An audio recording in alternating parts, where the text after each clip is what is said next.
I'm here with Farhan Latif with the El-Hibri Foundation, and you support the public narrative, training people how to tell stories. And we're here at the Muslim House. What's that intersection between what you're doing at the El-Hibri Foundation and the MPAC Hollywood Bureau Muslim House? Well, this is sort of the dream, is to see people learn how to tell their stories, and then it's showing up here, and that people get the benefit of writing, producing, acting, and just seeing it show up in so many different mediums. So it's really exciting to be here. What inspires you when you see all these Muslim creatives?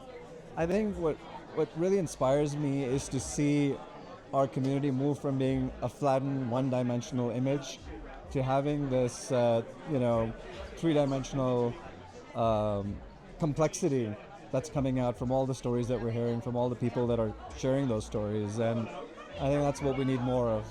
And what are the challenges facing us? What can we do better? I think we kind of need to build the entire ecosystem. So we need people who are writing, producing, acting, storytelling, writing. We also need people in the business side of things that can really understand how to amplify, support, create structures. And I'm so proud of what you're doing and what the Hollywood Bureau is doing and the Muslim House. It's really, really just wonderful. Thank you. And in terms of further collaboration, what would you like to see us do together in the future?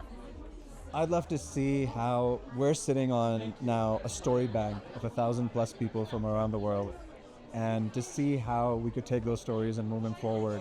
Now, people are doing that themselves and figuring out ways of sharing those stories, whether it's at the White House, whether it's in places of worship, whether that's in cities and governments. But what more could we do? And I think that's the possibility.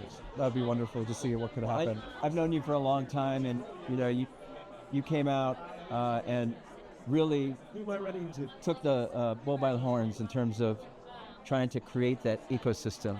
How do different organizations work together to really not only partner, but to move the needle forward for the whole Muslim community? Sure. And I just want to thank you for doing that. And if there's anything you can tell us, piece of advice, what the MPAC Hollywood Bureau can do, what is that? Well, I think that we need leaders like yourself. We need people that imbue humility and that ultimately center themselves from a faith-based lens, the way you started us off today. That was really, really grounded. And then understand that why are we doing this work? Like, what is the intent behind this work? And I think if we keep those two things in mind, it becomes easier to bring hearts and minds together.